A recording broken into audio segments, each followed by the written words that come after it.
welcome to Get Used to It. I'm Sheila Kuehl, and your guide, pathfinder person for this hour. Today we're going to talk about transition. What has that got to do with the LGBT community?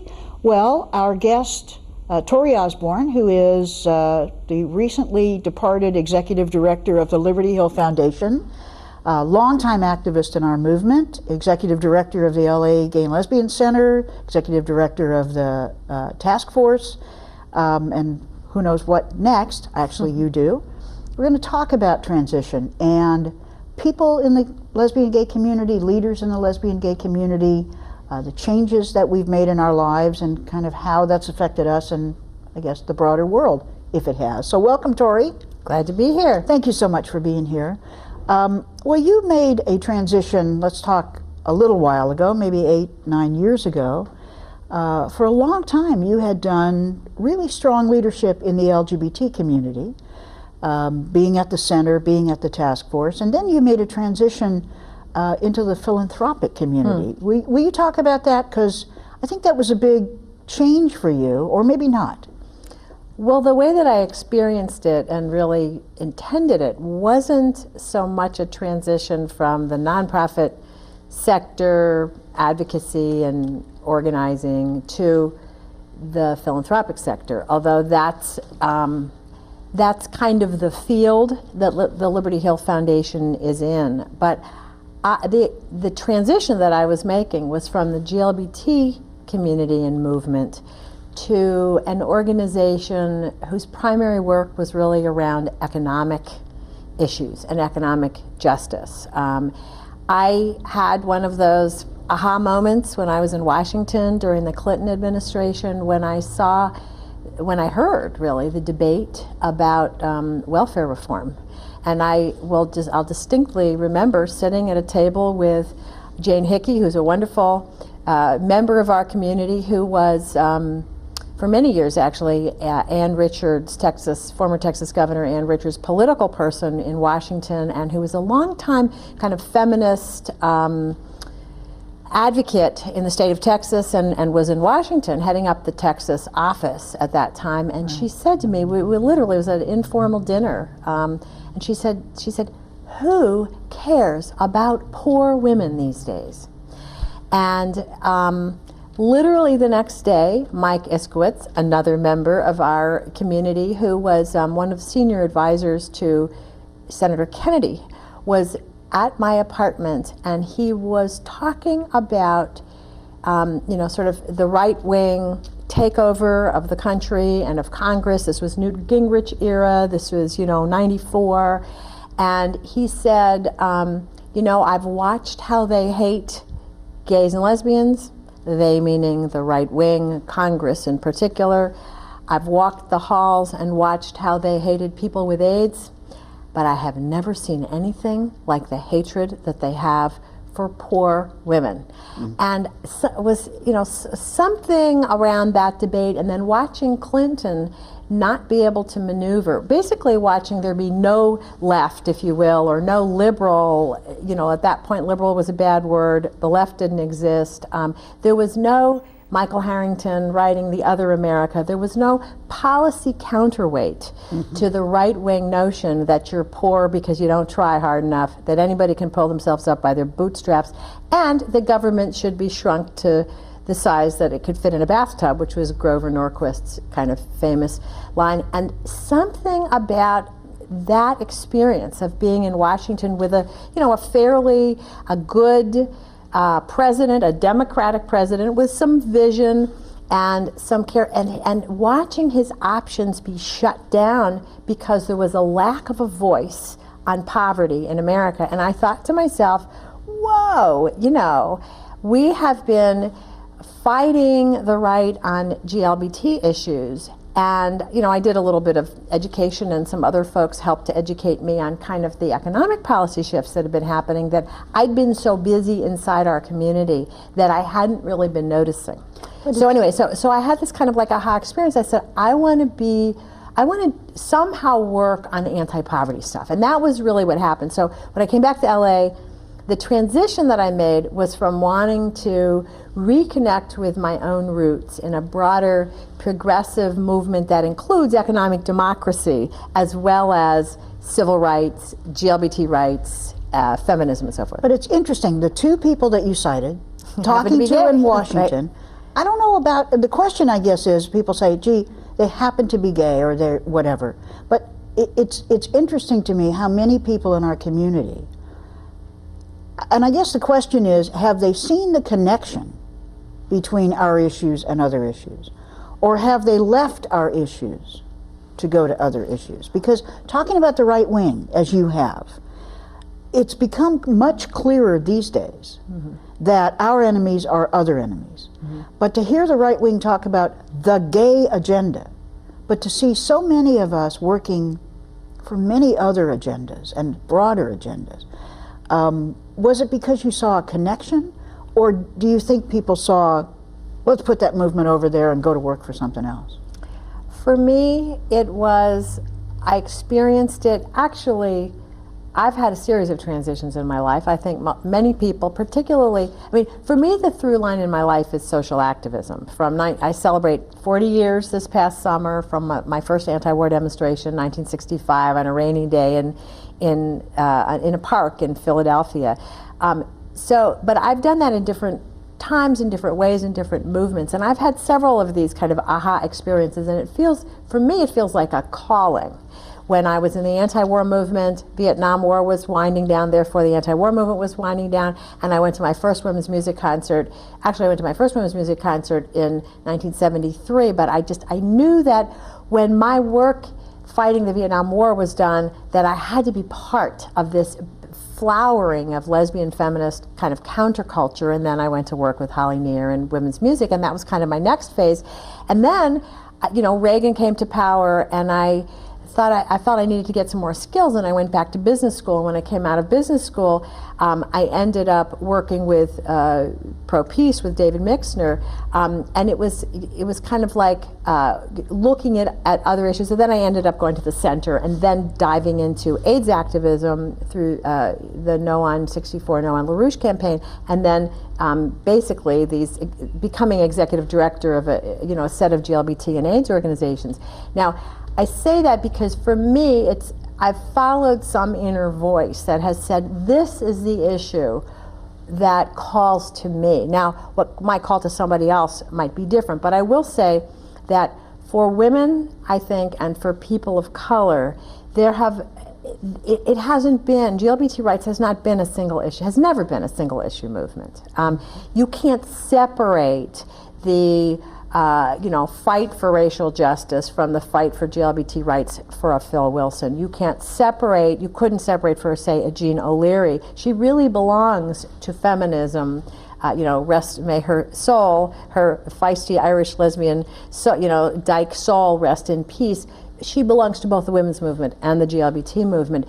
So many of us have felt over the arc of our activist lives connected to, compelled by different primary movements. I will say that I do see that a cohort of activists who came of activist age through AIDS activism, through the huge momentum of the early 90s, let's just say, the gay moment, the gay 90s, the Clinton years, which were a huge call to action and opening of political space for broad numbers of gay and lesbian folks, ordinary gay and lesbian folks, that I do think there are large numbers of people who, it's almost kind of a developmental thing, who cut their teeth, whether it was ACT UP or whether it was building the institutions of our movement, such as Lambda or NGLTF, or on a local level, the Gay and Lesbian Center, that people who have moved through those organizations, given a piece of themselves, a piece of their time and souls,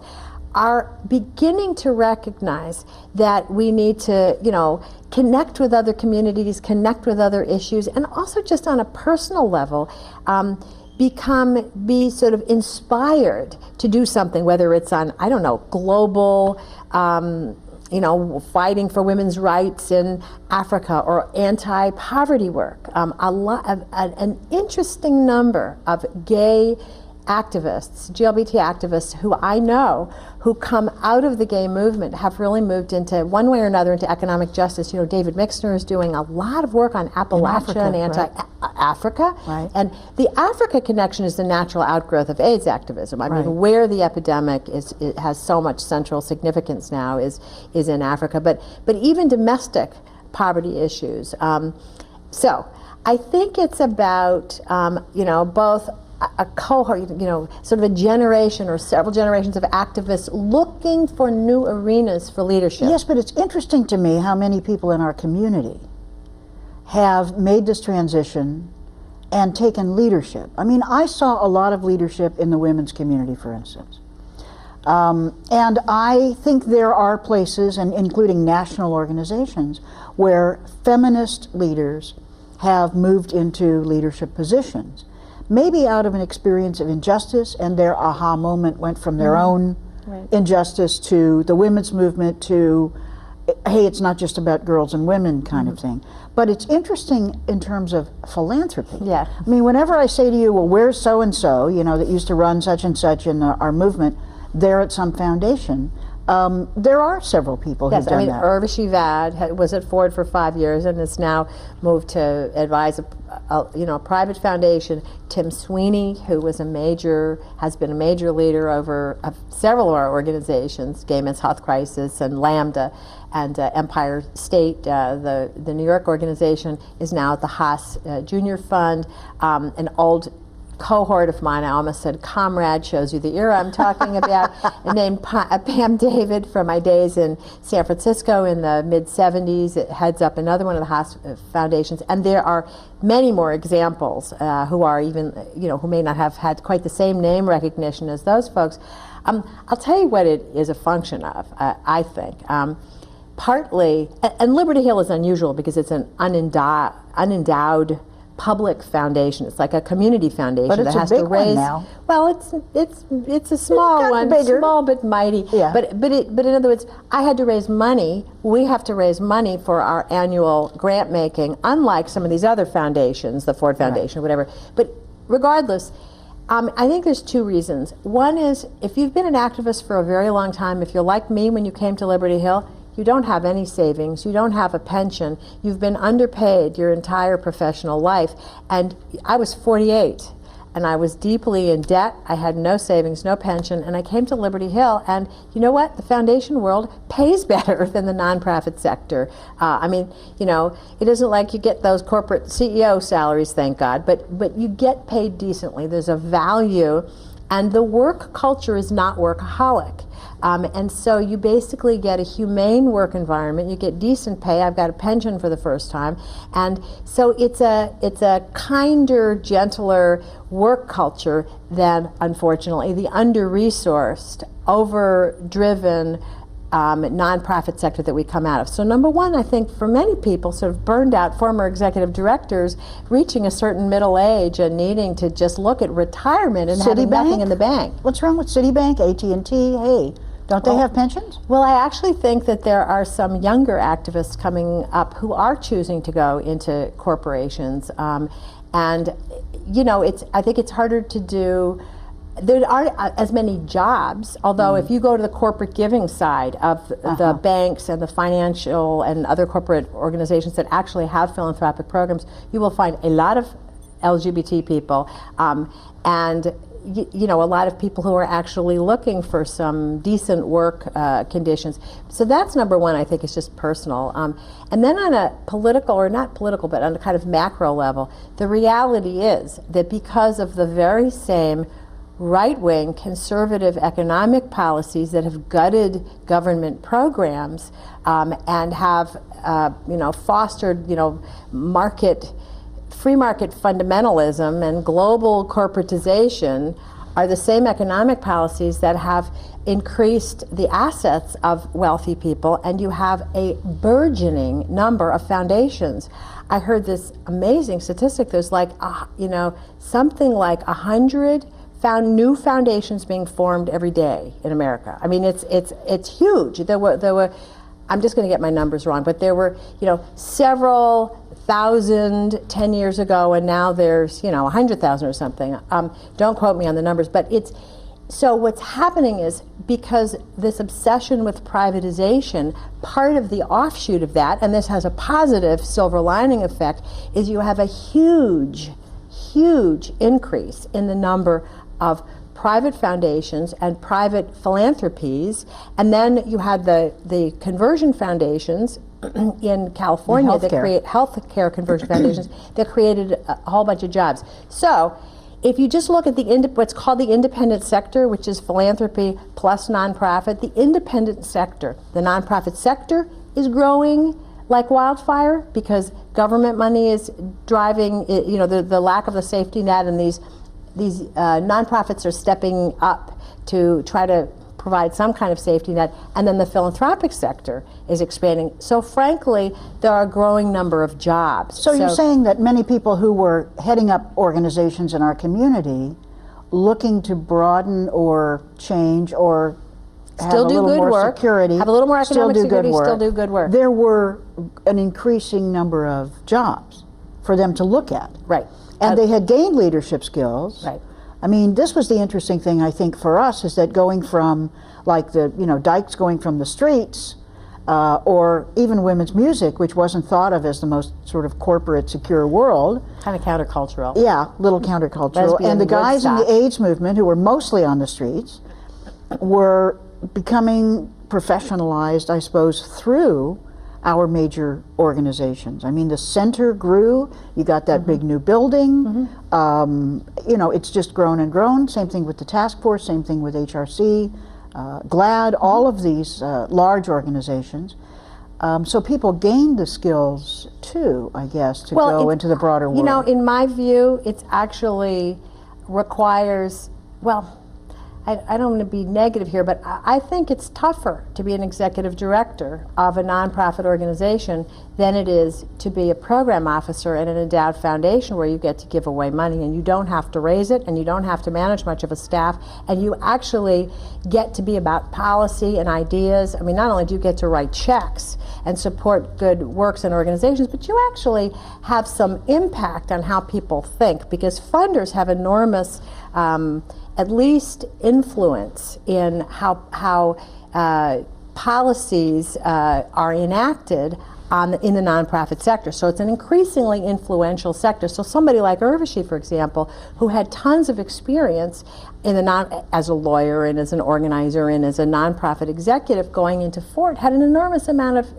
influence at Ford. She had been a movement leader, for heaven's sakes, and you go inside a big organization and you can bring those leadership skills and actually not just impact where money goes, but where thinking goes, and how institutions think about what they're funding in terms of philanthropy. So do you think it makes a difference to the LGBT community? I mean, I don't want to be just identity focused, but does it make a difference that, how you were at Liberty Hill, Irv at Ford, Irvine Foundation, a number of healthcare, the way we're looking at healthcare and health issues? Do you think that makes a difference having our leadership transition into the philanthropic community? I think the primary difference is the ultimate expansion of vision that comes from issues being linked together.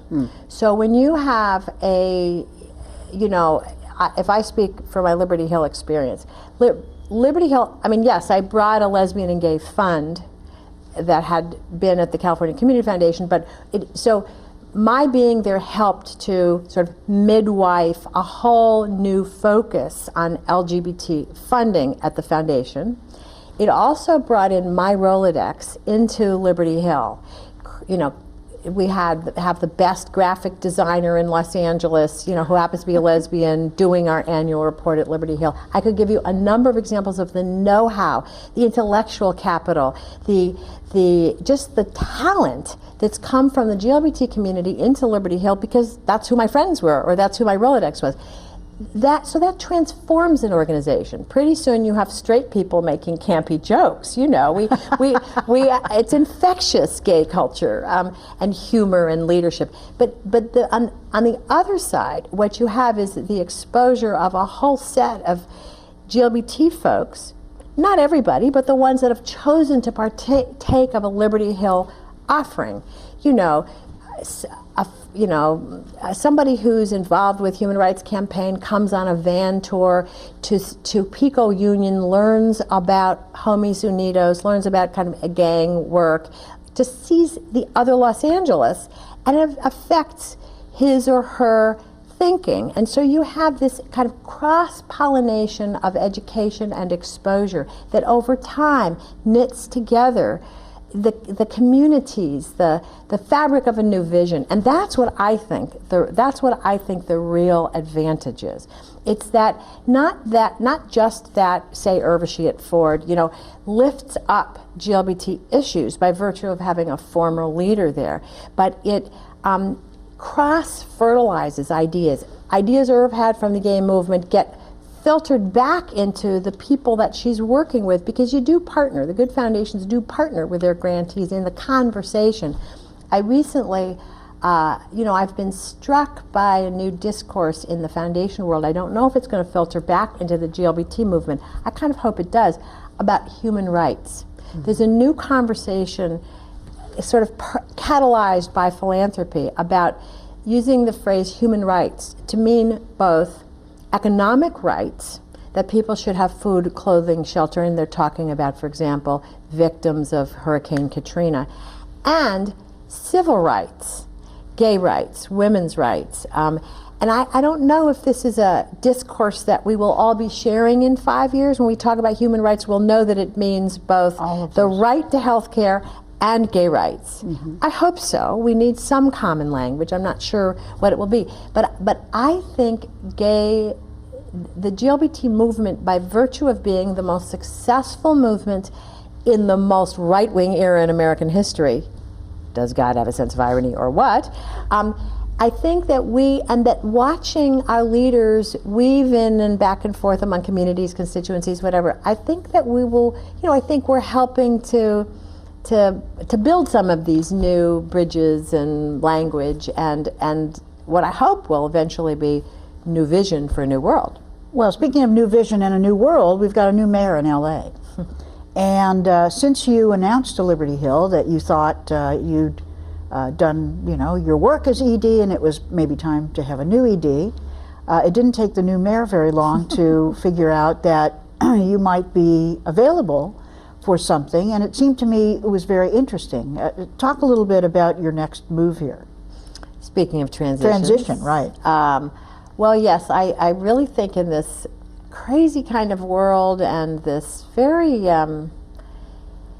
dismal political, social space in terms of who's in power in this country, Los Angeles is a bright light. We have, in my opinion, one of the bright lights of the progressive community has been elected mayor, and he, my sense is he's one of these guys that decides there's a few people that he wants to seduce to be part of his administration, no matter what their own plans for their life are, and I was one of those. And I really thought that this transition, I had already made the decision to leave Liberty Hill, although I'm going to stay on part-time, do some work for them, but that it was really time for me I wanted to think and write a book and teach, and I had a whole little plan for my life, and Antonio kind of he said, never mind what you want, Torie. You got it. And so what I'm going to be doing is he's created a special position for me, a special advisor to the mayor. There are a couple of other people as well. I'm not the only one. There are 3 of us at this point. And I'm going to be working on some special projects that are catalyzed by philanthropy, actually. Some attempts to organize some action, some applied researchers, and come up with kind of some innovative policy solutions on tough issues: economic development, transportation, public safety, education, and housing, and so forth. And I'll be the person inside that will help to make them happen. My official portfolio, if you will be a liaison to the foundation community, to philanthropy. I have learned that there are other cities that have a liaison from the mayor to the philanthropic community. Chicago has had one, Mayor Bloomberg has one in New York. Los Angeles will not be the first, but it's the first time that LA has had such a position. Previous mayors have looked to the organized foundation community to kind of fund some of their pet ideas. I don't think this is Mayor Villaraigosa's intention. It will be much more of a give and take and a partnership, and I look forward to the opportunity to kind of craft some communication and some vision between these very important sectors that aren't always talking to each other, you know. No, and they're all doing, know this. Well, and they're all doing policy. I mean, it's been interesting to me in the government doing policy, especially, say, for instance, around healthcare, to look at foundations who decide what aspect of healthcare they want to affect and fund that. Then you have nonprofits who somewhat rely on government funding, but not as much, less and less and less each year, having their own initiatives, their boards and executive directors thinking up initiatives. And I know they talk to each other, but there's not real coordination because no one's in charge of the government, the philanthropic sector, and the nonprofit sector all at once. So I think some of that knitting together that you were talking about, you know, will be very important. It's another transition for you, but it's been interesting too with the nonprofit sector, which you were talking about, because a lot of our community leaders have really entered that broader sector as well. Well, it's the fastest growing sector in this country because, I mean, again, for some of the wrong reasons, because government has abdicated its responsibility to care for social needs of the people, many people, and so this sort of brave nonprofit sector that started 30 or 40 years ago in this country has just, in an entrepreneurial and quite gorgeous way, frankly, that I think history will recognize far more than it does at this moment, has grown this public-private partnership that is the nonprofit sector. Now, in Los Angeles, 65% of the dollars to the largest sector of the nonprofit sector, human services, comes from government. But it's still, the nonprofit by nature is the third sector, the independent sector. It's funded both by private dollars and sometimes by public dollars, not exclusively. So yeah, no, it's actually very interesting because you have three players in policy and services is policy. You know, who you serve is policy. You have, you know, government, three independent drivers. You have foundations, although it's important to recognize that philanthropy operates through the nonprofit sector. Nonprofit sector is the mechanism. So they're the grantees, you mean, for They're the philanthropy. grantees, although because the foundations have the dough and are therefore in the power position, they often drive it. You know, hopefully not independent from the feedback that they get from the nonprofit sector, but still in all, they drive it independently. You have the nonprofit sector, and then you have government. And you're absolutely right. There's too often been too little coordination. There's been often it's not a question of, you know, problems or tensions. It's just simply moving too quickly, problems too big, so much happening, not knowing even to pick up the phone and talk to the other guy. And you know, I don't know what one part-time person working for a fabulous mayor can do to fix it, but I can certainly bring my organizing chops and my best attempts and work hard to try to at least bring people together a little bit, or at least see what kinds of synergies are possible. Sometimes it's just very simple. And Antonio, you know, Mayor Villaraigosa, the mayor, my new boss, has an enormous amount of, it's not just political capital. It's when you are capable of inspiring hope in people, it's bigger than political capital. In fact, it's kind of infinite. It's one of the few things that's infinite. When people feel inspired to go the next level, to stretch, and he has all of Los Angeles, I swear to God, you know, he has people so excited.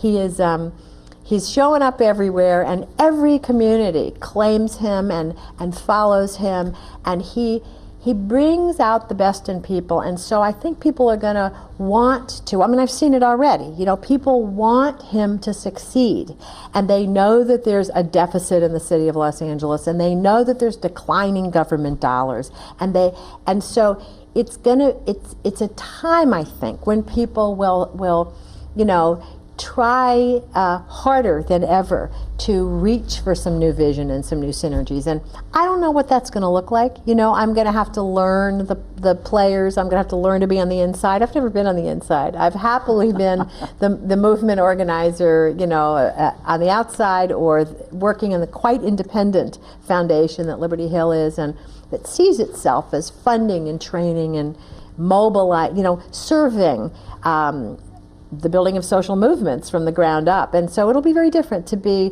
special advisor to the mayor, to be kind of in those conversations in City Hall, and to be on the inside. But I do think that there's a huge window of opportunity, because there's so many people who want him to succeed on the opposite sides of different tables, you know, business and labor and small business people and community people in every community in Los Angeles. And when you have that kind of, when you inspire that kind of hope, you generate the possibility that things people didn't dare to dream could happen. And that's the environment in Los Angeles. It's very exciting.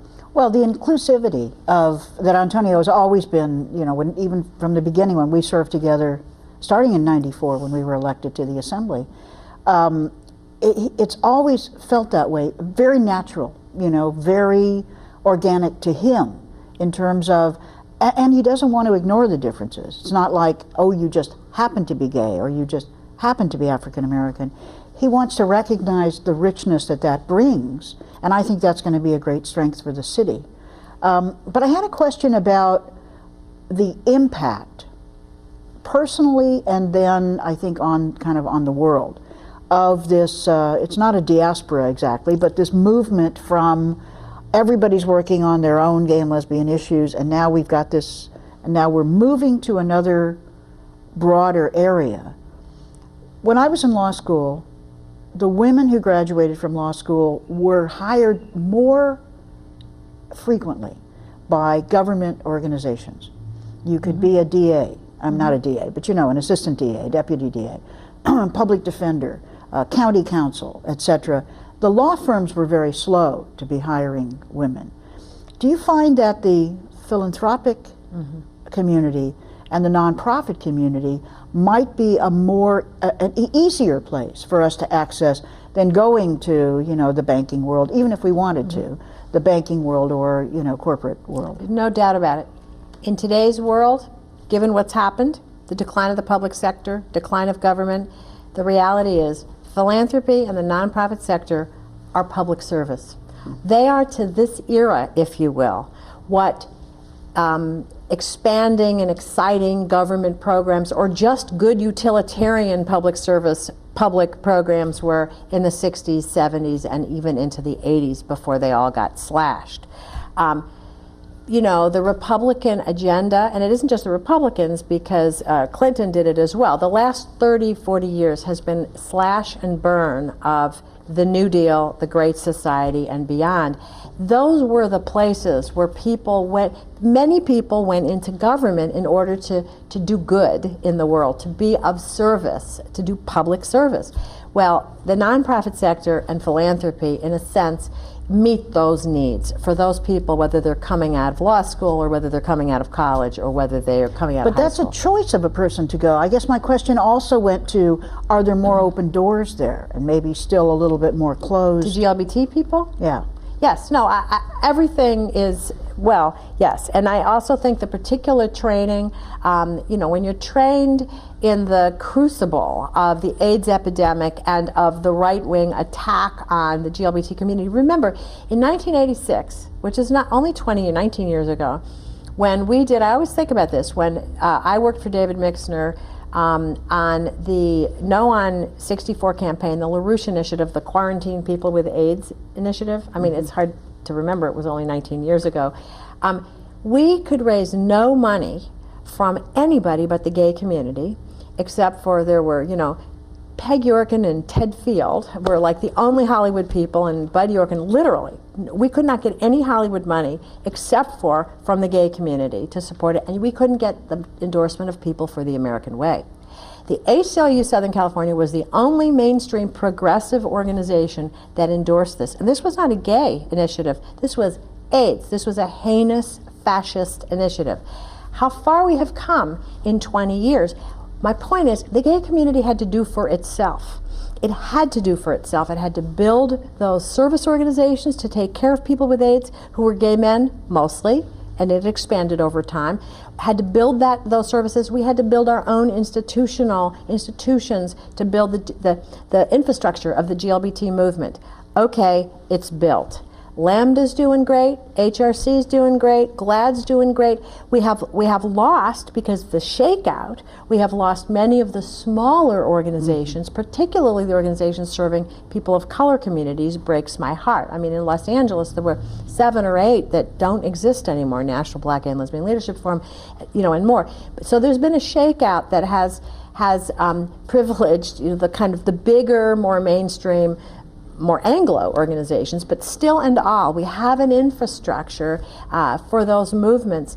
Now, I think, you combine the natural arc of people saying, okay, been there, done that, got to move aside, let somebody come in and take on that organization. Where am I going to go next? Have cut my teeth in the nonprofit sector. That's what I know. Where do I go? You go into philanthropy, you go to another nonprofit organization, and you know what, we're in a different time. And I think people, if to use your often cited idea about a Martian anthropologist, if a Martian anthropologist looks now, I really think what you're seeing is you're seeing the next phase where the organizations that are growing or that are requiring talent, gay or non-gay, are progressive organizations, are the organizations that are moving, that are connecting the dots. The campaign that we're waging now, right now is, I know this is going to be after the election when this shows, but when this airs, but we're now in an election moment in California and with Governor Schwarzenegger's election. And I have never seen the linkage between the labor unions and the GLBT community that I am seeing now. Now, people have worked very hard to make those linkages. It didn't come out of the sky. There's been organizing and relationships building, but there's a commonality of interest. There's a community of interest. And there's nothing gay on the initiative ballot this November. Nothing gay on the initiative 2005. ballot. And I heard a field organizer tell me that in some of the non-urban areas that the staffing for the union phone banks is coming from the GLBT community, that the worker bees, the people that are showing up at those phone banks are, the gays and lesbians who are pissed off at the governor for vetoing the marriage bill. And it was Dolores Huerta and the UFW that delivered the 41st vote in the assembly for the bill that the governor, the marriage bill that he vetoed. And something's happening at another level, which is not just building, the infrastructure of this movement, building that movement over there. There's something new being born, and that's where I think we are. The Martian anthropologist would say, this is a bigger transition, which is why I think the topic of transition makes sense. I really, really think that even though the right wing is in power, and there's huge destructive forces unleashed. We have war, and we have environmental destruction, and we have this economic devastation that is destroying the middle class in this country. Destroying the middle class, and more poverty, and all these sort of horrific things. What happened in the Gulf Coast that was just horrible. It was a nightmare. That there's something else happening in this country that will have more possibility to be actualized in terms of policy and vision in Los Angeles because of a leader like Antonio, because of some of the leadership in the state. You can see some of it coming through kind of official electoral channels. But this is something else that's happening, and because we're the movement that has been the largest, most successful movement, and it's trained a lot of people. It's engaged a lot of people. Well, they're not going to all stay at Lambda forever. You know, at some point, people are going to say, well, let me go bring my chops to work on environmental justice, or let's go work on economic justice, or let's go see what it's like working for a union, or let's go see what it's like, you know, working in philanthropy. Well, part of the transition really has been the barriers coming down. And I don't mean that they ever were totally expressed by boards of directors or unions or whatever, but it seems like with any community, whether it's people of color or the women's community or our community or others, that if you just don't discriminate and just hire on talent, doesn't necessarily mean you get more gay people because they're more talented, but you get more gay people because they were being shut out before. And now they're just competing, they're just bringing their experience, they're just really moving into you know, a larger segment of the community. And if you don't say no to them just because they're gay, it's just the way any anti-discrimination work goes. You simply get more talent in because you were shutting them all out before. Or you were keeping them in the closet. I mean, I think there were a lot of gay people. I was struck, there was a recent obituary of a guy who was one of my idols or heroes, named Greg Calvert, who was a field organizer for Students for Democratic Society, SDS, in the late 60s, and he spoke at my college.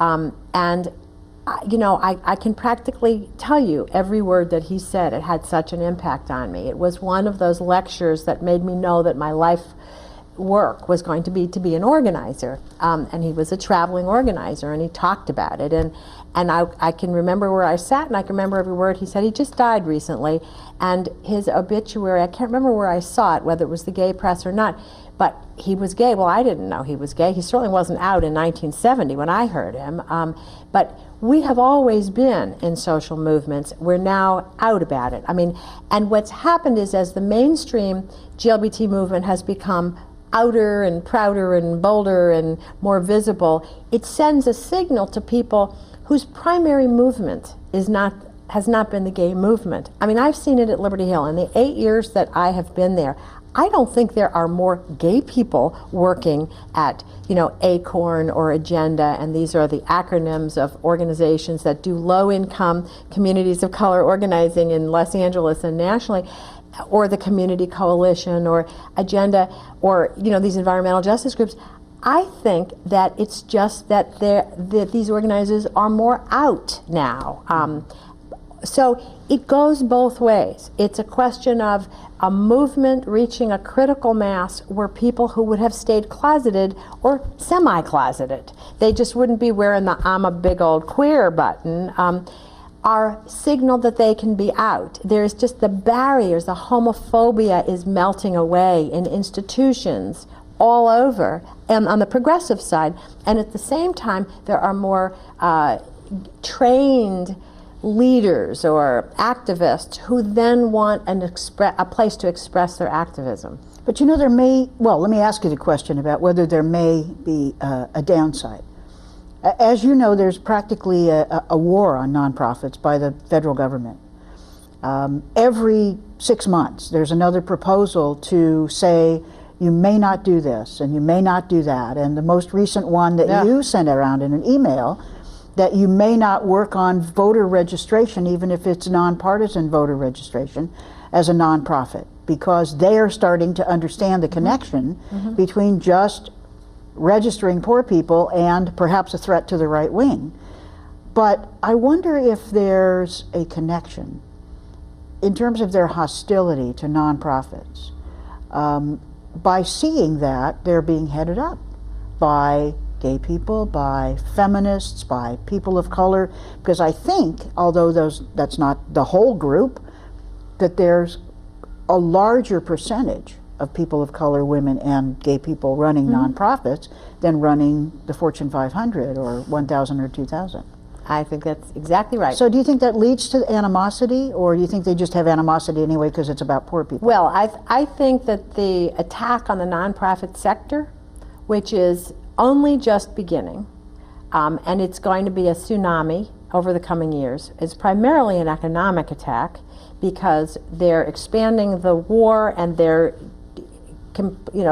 continuing policies that basically move money up to the wealthy and don't provide services. And if you keep up the deficit payment on the debt in this country, and you keep up the war, and there's no plans to end it that I know of, and you keep up the taxes that benefit the rich, the tax cuts that benefit the rich, essentially by the year 2010, there will be zero money, zero federal dollars flowing to anything, including Ryan White, any of the major initiatives other than entitlements, and they're already chipping away at entitlements to pay for Katrina.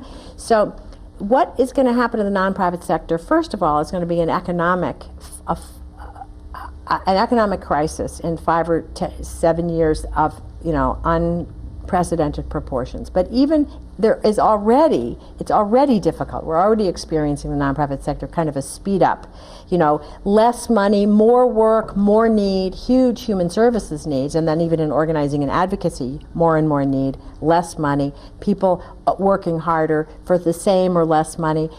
So you already have a crisis in the nonprofit sector that's going to only get worse. And then in addition to that, you have the recognition by the right wing that in an odd kind of a way, one could argue that this nonprofit infrastructure that has by necessity risen up as government funding has declined for kind of official government programs, that it is in some ways the progressive counterpart to the 26,000 evangelical churches that remain the base infrastructure of the radical right. To some extent, the next New Deal or the next left or the next, let's call it the pro-democracy movement on the, some people don't identify with left, but the progressive side, the pro-democracy movement, the infrastructure, because it represents the people that are not in power and that are not the base of those in power. It's low-income people, it's immigrants, it's people of color, it's gay and lesbians, it's anybody who has some need for some kind of service or some need to organize on behalf of a point of view that's not represented in policy. So it's organizing, advocacy, and services. That sector, that gorgeous, variegated, sort of anarchistic, because it ain't organized, and often very siloed and fragmented sector called the nonprofit sector, is beginning to recognize that they are in touch with the non-voter. Now, it is the non-voter in America who, by abdicating basic voting out of alienation or not knowing that you can vote if you're a recently naturalized citizen or whatever the reason is, just feeling not a part of the country, or disgusted at how money buys politics, whatever the reason is, it is the non-voter that allows the right wing to control the Republican Party and to control this country's agenda. The minute the non-voter starts to vote is how quickly the right wing will be out of power, because they do not represent the majority of Americans. So that's what is at stake here. And the nonprofit sector, by being an organic, community-based link to multiple marginalized communities, has an enormous potential through just nonpartisan. I'm not talking about anything that's connected to the Democratic Party.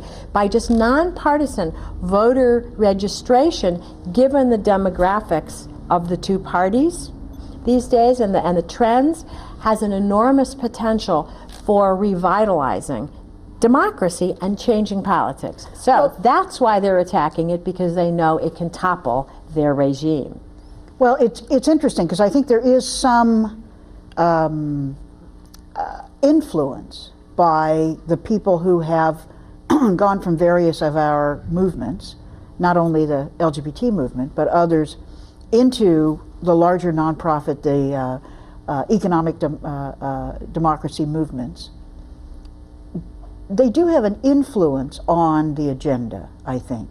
But as at Liberty Hill and at some of the nonprofits, it's really much more bottom up. So what you're saying is there is such a potential for organizing through these organizations. That's really the threat to the right wing. And I'm not talking about, Liberty Hill funds activist organizations, the Korean Immigrant Workers Advocates, the Gay Straight Alliance Network. I mean, they're the groups that are about organizing and about empowering, that have an advocacy agenda and are about progressive change. That's what Liberty Hill funds. But beyond that, there's a world of social services, the Clinica Oscar Romero's of the world, the legal clinics, that where thousands of people, the Central American Resource Center, where thousands of people walk through the doors who are new immigrants, who are poor people, who are people who are lost for one reason or another. The human services organizations, which is the bulk of the nonprofit sector, which those organizations, which don't even often know that they could advocate on behalf of their constituency. They don't even exercise their current, legal rights, and so there's a whole education that needs to be done in the nonprofit sector. But there's also just plain voter registration. I mean, that's why that right-wing bill targeted, it was housing groups, and it was connected to Hurricane Katrina. It was basically, if you're going to get government money, you have to abdicate your right to do nonpartisan. It's going to be thrown out. Nonpartisan voting registration. Nonpartisan voting registration is completely unconstitutional. But the point is, there's huge potential resource for reaching with trusted community-based organizations. If you're the Central American Resource Center in Pico Rivera, which is the densest part of LA City, it's been an immigrant home for many generations of immigrants. It's currently the Central American kind of gateway. It's the MacArthur Park, Pico Union area. It's a part of Los Angeles. It's highly dense in terms of population. If you are going to, and the Central American Resource Center, which started out as a fairly, outspoken, almost radical refugee center for people who came to this country because of U.S. policy in Central America. But it's become really a flagship community-based organization, does services, ESL classes, lots of organizing as well as services. Thousands of people come through their doors. If you register all those people and you empower them, and they're more likely to vote because you tell them it's a good idea if you're Caressan than if you're a union who just drops in every 4 years, or a Democratic Party, Republican Party for that matter, that drops in every 4 years.